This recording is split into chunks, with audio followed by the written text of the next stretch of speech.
नरेंद्र मोदी यांची पंतप्रधान नरेंद्र मोदी जब यहाँ पर पहुंचे तो उन्होंने पूजा अर्चना की और सध्या निळवंडे धरणाच्या परिसरामध्ये आहेत आणि तिथे एक छोटंसं प्रदर्शन लावण्यात आलेलं आहे। त्यामधल्या अनेक दृश्यांची त्यामधल्या माहितीची पंतप्रधान नरेंद्र मोदी हे पाहणी करतात। पंतप्रधान नरेंद्र मोदी यांच्या सोबत राज्याचे राज्यपाल आहेत, त्याचप्रमाणे मुख्यमंत्री आणि दोनही उपमुख्यमंत्री सुद्धा आहेत। अहमदनगरचे पालकमंत्री आणि महसूल मंत्री राधाकृष्ण विखे पाटील हे सुद्धा त्यांच्या सोबत आहेत आणि या कार्यक्रमाची थेट दृश्य आपण पाहतोय। पंतप्रधान नरेंद्र मोदी यांच्या हस्ते निळवंडे धरणाच्या डाव्या कालव्याचं लोकार्पण होत असतानाची, जलपूजन होत असतानाची ही दृश्य आहेत। निळवंडे धरणाहून ही थेट दृश्य आपण पाहतायत। पंतप्रधान नरेंद्र मोदी यांच्या हस्ते हे जलपूजन झालं आणि त्यानंतर पंतप्रधान नरेंद्र मोदी यांच्याच हस्ते या धरणाच्या पहिल्या आणि डाव्या कालव्याचं हे लोकार्पण झालं। त्याची ही थेट दृश्य आपण पाहतोय।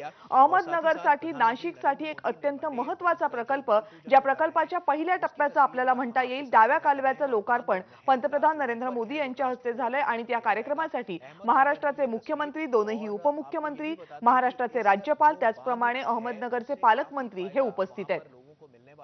यानंतर या धरणाच्या कामाची माहिती देणारे एक छोटेखानी प्रदर्शन इथे लावण्यात आलेलं आहे। काही फोटोज आहेत इथे, त्या सगळ्याची पाहणी पंतप्रधान नरेंद्र मोदी यांनी केली आणि त्यानंतर काही क्षणामध्ये पंतप्रधान नरेंद्र मोदी हे आता आपले प्रतिनिधी आपल्याला जशी माहिती देत होते, नाशिक विमानतळाच्या बाहेर जे सभास्थळ उभारण्यात आलेलं आहे त्या ठिकाणी पोहोचतील। तिथूनही पंतप्रधान नरेंद्र मोदी विविध कार्यक्रमांचं उद्घाटन करतील। काही कार्यक्रमांचं लोकार्पण हे ऑनलाईन पद्धतीने होईल, त्यासाठीची तयारी या कार्यक्रमाच्या ठिकाणी पूर्ण करण्यात आलेली आहे। काही महिला पंतप्रधान नरेंद्र मोदी यांचं स्वागत करतील, अभिनंदन करतील आणि त्यासाठीचा मुद्दा आहे तो महिला आरक्षणाचा। लोकसभेमध्ये आणि देशातल्या सगळ्या विधानसभामध्ये महिलांना 33% आरक्षण देण्याचा कायदा हा विशेष अधिवेशनामध्ये पारित करण्यात आला आणि त्यासाठीचं अभिनंदन पंतप्रधान नरेंद्र मोदींचं करण्यासाठी काही महिलांनी विशेष तयारी केलेली आहे सभास्थळी। पुन्हा एकदा नितीन ओझा यांच्याकडे जाऊयात। नितीन, ही दृश्य बरीच बोलकी आहेत। पंतप्रधान नरेंद्र मोदी यांच्या हस्ते जलपूजन होत असतानाची आणि डाव्या कालव्याचं लोकार्पण होत असतानाची।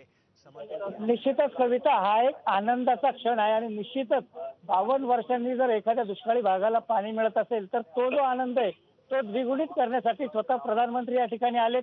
आता त्यांनी या धरणाची पाहणी केली आणि ज्या ठिकाणी जे छोटेखानी प्रदर्शन आहे त्या ठिकाणी या धरणाचा इतिहास, या धरणाची झालेली कामं आणि या सगळ्यांचं जे प्रदर्शन आहे ते फोटोद्वारे असेल किंवा इतर माहितीद्वारे, लेआउट जो आहे धरणाचा तो सगळा त्या ठिकाणी मांडलेला आहे। म्हणजे 1991 ला हे काम सुरू झालं आणि आज ते 2023 पर्यंत म्हणजे जी इतकी वर्ष गेली त्याची माहिती सुद्धा यातून दर्शवण्यात आली आहे। आणि निश्चितच आता ते प्रदर्शन पाहिल्यानंतर त्याच्या पुढच्या काही क्षणात पंतप्रधान पुन्हा हेलिपॅडकडे जातील आणि आनंदाचा क्षण निश्चितच ज्यावेळेस बॅकवॉटर जे आहे निळवंडे धरणाचं त्याच्या मध्यभागी जात ज्या पॅन्डलमध्ये उभं त्यांनी ज्यावेळेस जलपूजन केलं, निश्चितच तो एक आनंद देणारा क्षण पंतप्रधानांसाठी असेल। त्याचबरोबर मुख्यमंत्री असतील, दोन्ही डीसीएम असतील, पालकमंत्री विखे पाटील असतील, या सगळ्यांसाठी तो क्षण एक ऐतिहासिक क्षण म्हणावा लागेल। आणि पहिल्यांदाच या अकोले तालुक्यासारख्या दुर्गम भागात, आदिवासी भागात पंतप्रधान आलेत आणि त्यांच्या हस्ते जलपूजन होतंय, डाव्या कालव्याचं लोकार्पण होतंय,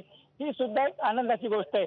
आता ते प्रदर्शन पाहतील, त्यानंतर त्या ठिकाणाहून पुढच्या काही क्षणांमध्ये पंतप्रधान या ठिकाणाहून हेलिपॅडवर जातील। हेलिपॅडनं ते थेट शिर्डी विमानतळावर जातील आणि शिर्डी विमानतळाबाहेरच काकडी गावात त्यांचं सभास्थान आहे, त्या ठिकाणी ते पोहोचतील। कविता, आणि सभास्थळावर सुद्धा पंतप्रधान नरेंद्र मोदी यांच्या आगमनाची जय्यत तयारी करण्यात आलेली आहे। सभेसाठीची सुरक्षा व्यवस्था सुद्धा सध्या चोख ठेवण्यात आलेली आहे। पुन्हा एकदा दृश्य आपण पाहतोय, बहुप्रतीक्षित निळवंडे धरणाच्या डाव्या कालव्याच्या लोकार्पणाची पंतप्रधान नरेंद्र मोदी यांच्या हस्ते लोकार्पण पूर्ण